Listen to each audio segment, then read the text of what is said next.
Alright, this video is actually made possible by Keith Johnson in New York and by Joseph in the UK of Edge Dynamics. I'll leave a link below so you can check him out. He has some of the most outstanding vintage razors ever, and they're worth taking a look at. In his video he did on lapping, he showed a pencil and it was round, and it was a big thick pencil. So what I'm doing is showing an American carpenter's pencil, and this little handy dandy sharpener made especially for it. So here's my pencil, and I'll be using that later. So let's lap something. Alright, this is what I'm not going to lap with. Instead, what I'm going to lap with is going to be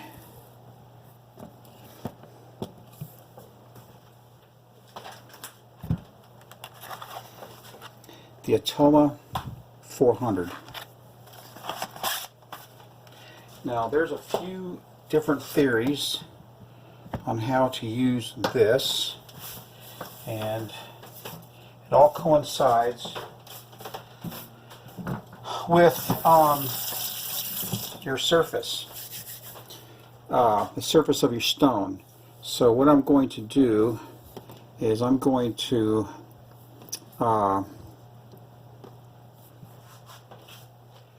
lap my Nagura, and I'm going to shape it.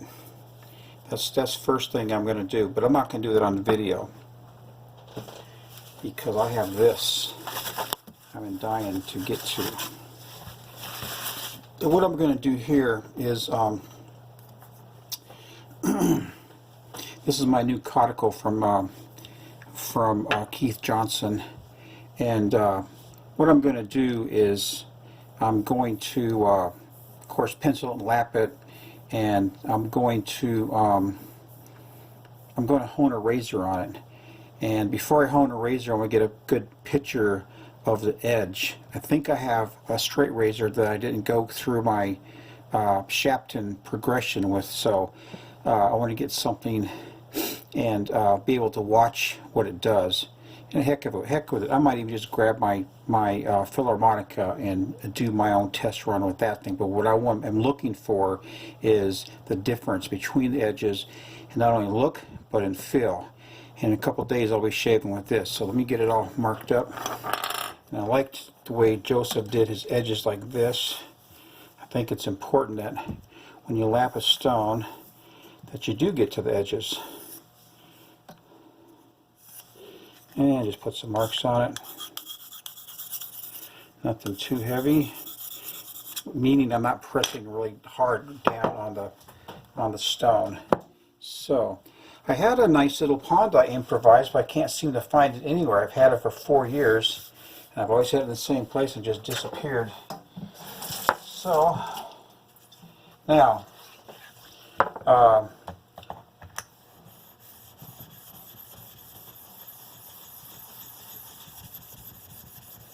okay, there's about alright, so that's pretty darn flat. Seemed like 5 seconds on that thing, and I'm not putting any pressure on this at all. But Keith said that he lapped these but for us to check it, and so this is good. So my lapping process, ooh, I'm getting really stuck to these Atoma, which is probably meaning I have a lot of slurry or sludge on there. So yeah, that was it.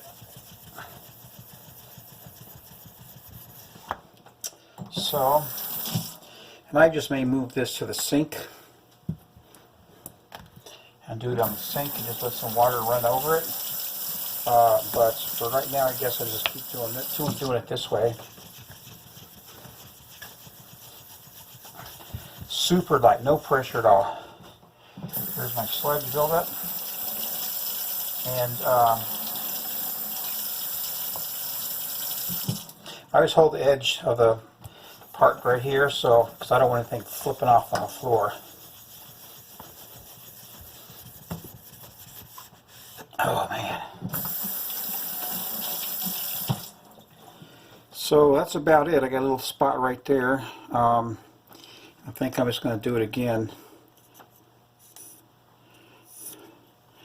I think, logically speaking, what I'm looking for right now is for all the lines to pretty much disappear at the same time. So, rinse off my sludge again. This Atoma doesn't fit perfectly in this here. This came with my Suero 20,000K. So, super light again.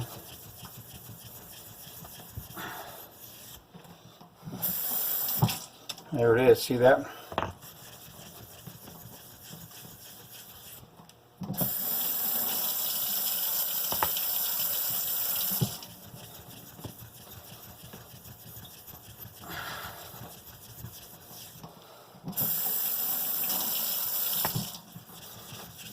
That one corner seems a little low.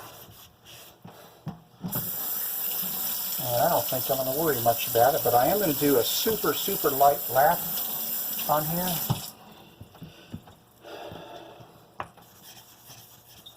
Because I'm looking to get it kind of fine.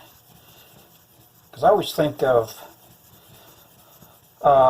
when I lap, I always, in the past, I've changed my thinking a little bit because of Keith and because of Joseph, and to not try to get that super glass smooth finish on your stones. And I'm not sure what grit this is going to be, but I'm hoping it's going to take place of my 5K, 8K, and maybe my 20,000 grit, but definitely my 12K. So, and my lapping, my sick powder is still great for my harder stones and everything. So I think what I'm going to do here, I'm not done here yet actually. I'm going to just bevel off these edges, these corners.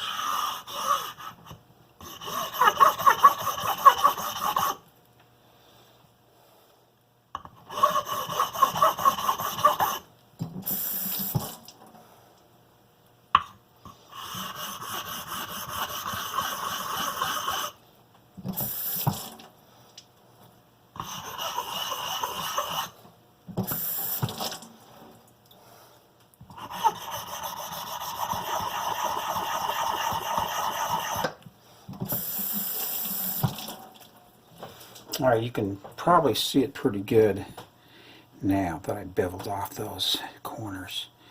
And got this one a little bit high, but that's okay. So I'll do the same thing to this stone here.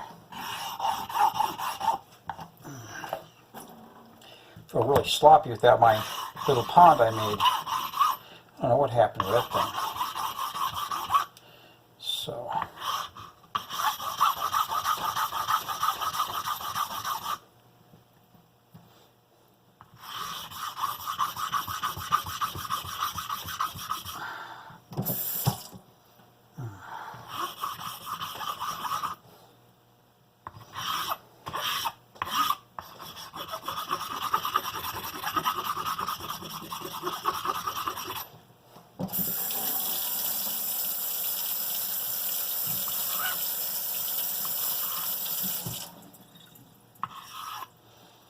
this lapping plate is pretty aggressive. I'd like to see what it does to my other stones, but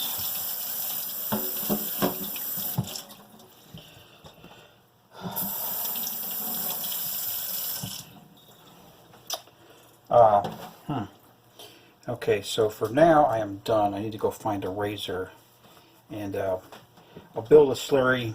Now, according to what I've seen Keith Johnson use, he used a heavy slurry to begin with, and then he ran his razor over it a number of times to where he felt it was having a good effect on it. Then he dilute the slurry, and they dilute it again to get that finer edge. So that's what I'm going to do here. So I'll be right back. Okay, so I got a stand for it. It has the my 20,000 grit in it, and you know what? To hell with it. I'm going to go for it with my Philharmonica. This razor here is double tempered. It takes when I first got it, it took a good effort to get an edge on this thing because it's so hard. So I'm going to use this one today.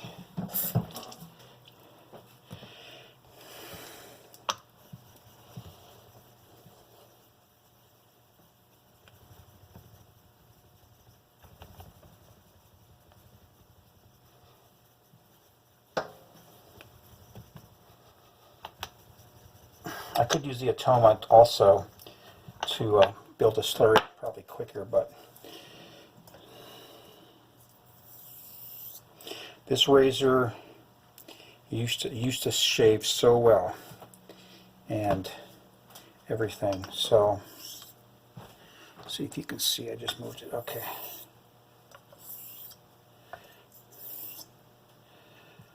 Well, you know what? Actually, I was going to do it before and after, wasn't I? I'll do that on another razor.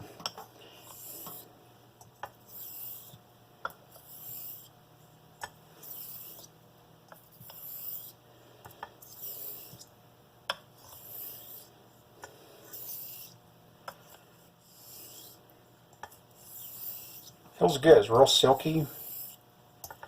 So I'm going to just do this for a little while. If you guys want to tune out and go get some Cheetos and Pepsi or whatever you want to do.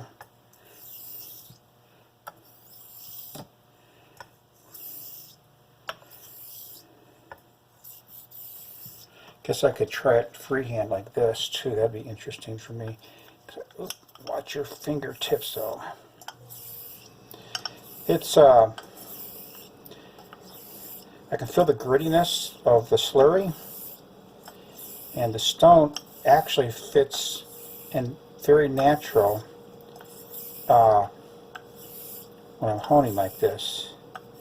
So that is cool, because so I can tip the thing to make my slurry go wherever I want it to go.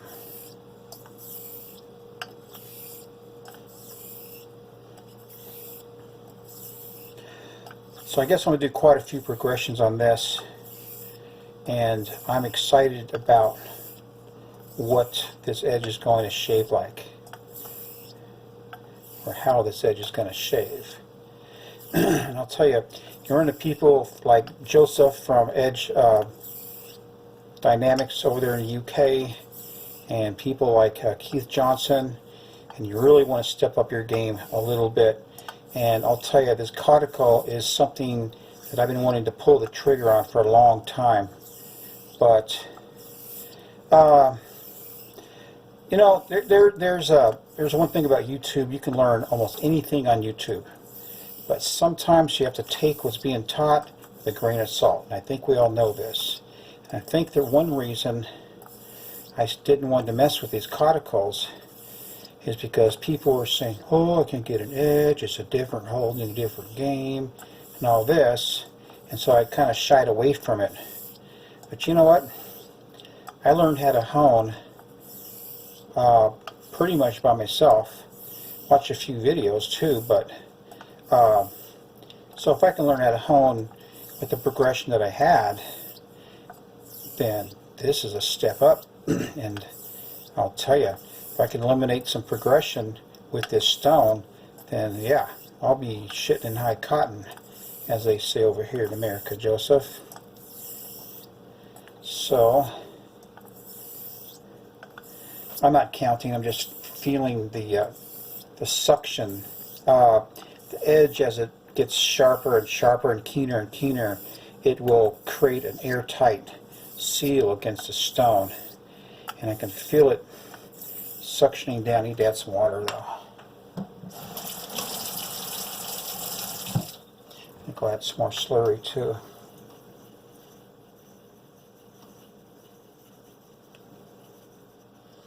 So this has got a great learning curve for me.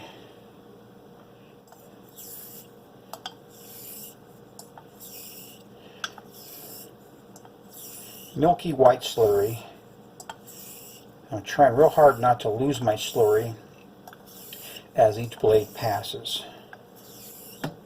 Now, this is my first time on a Coticule.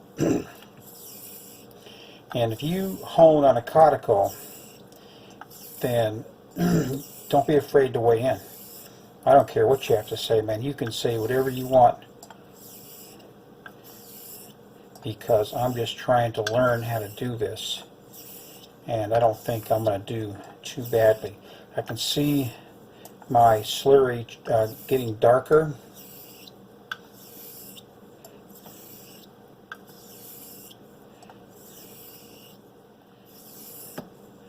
Now remember, this blade was on the Shaptons, so I got my handy dandy little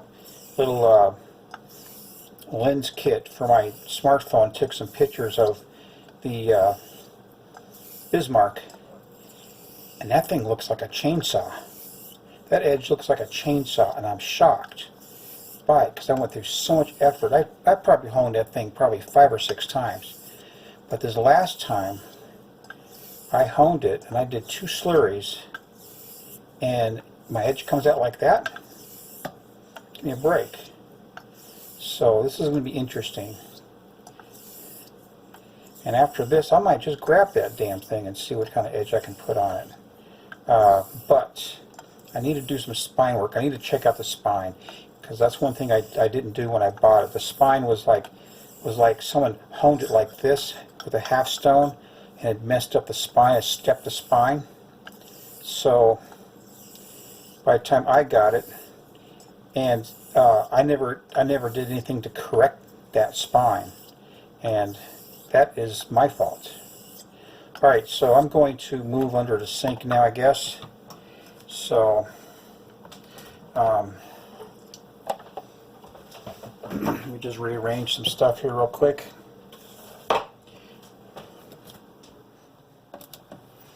Okay. All right, your patience is much appreciated. All right, so I'm just going to do a little drip.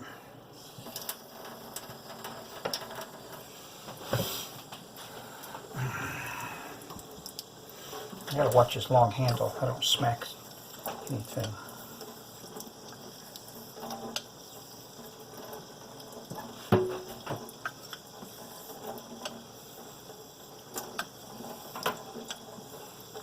Not doing any circles.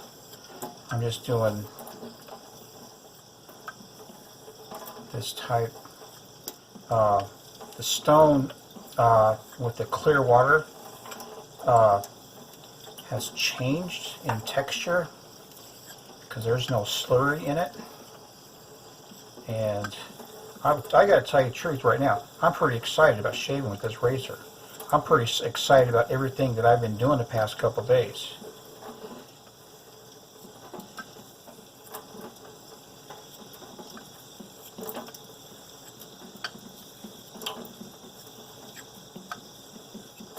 Yeah, I can feel the edge changing too. I would say, personally, I would say this edge is done. I'm going to do 15 more.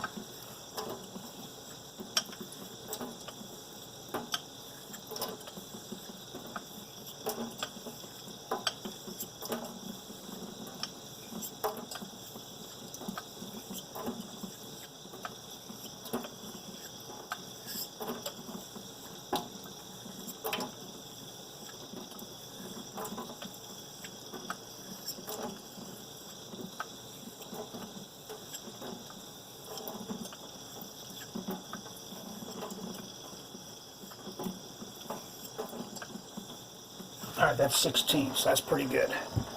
So, I think what I want to do is, I want to do a hanging hair test for my dog, because I don't know. Come here, let me pull off some of your hair. Come on, come on, come on, come on, Butch. Come on, Butch. Oh yeah, there we go. Alright, hold still or I'll pull your ears too. There's enough hair in here to choke a horse because of you. So the least you can do is offer me. Okay. Crazy dog. All right, here's the hair. Yes, it is special hair. All right, canine hair. So, shoot, let's see. Let me back up the camera a little bit. Let me fix the camera. I'm going to try the hanging hair test. Dog hair.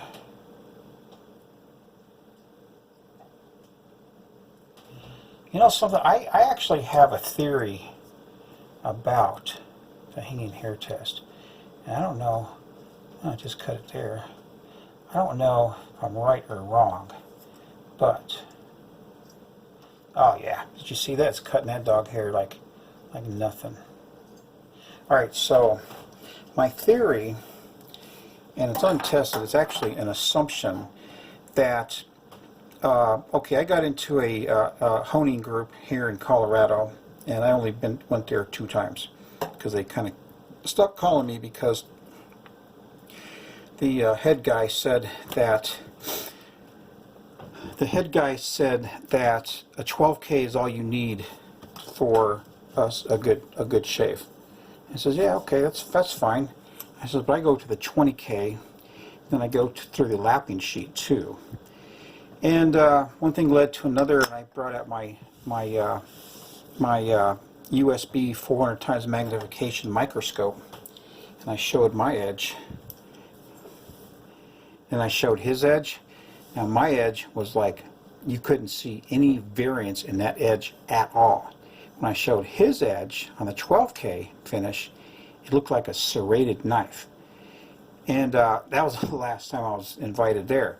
So the thing I'm saying though is that on the hanging hair test, I always figured that because my edges, you know, I didn't try a bunch, but I was never able to snap a hair with it like I just did now, was that in a 12K edge, because it's like a serrated knife edge, it will cut through the hair differently than the 20K or something. That's just what I was thinking. I don't know if it's true. Like I said, it's just an assumption. So, tell you what, I'm going to take some pictures, and I'll be back. Okay, so this here is the Philharmonica. These are the scratch patterns left from the stone. It's a little bit difficult to catch. Actually, I'm on top of a paper towel. But, so you see the scratch patterns, and if this doesn't shave the way I want it to shave, then I'm going to put it on my 20,000K or 20K Suero. But that's what it looks like. I'm having a difficult time because there's no natural light in here because it's night, but that's what it looks like. So that's it.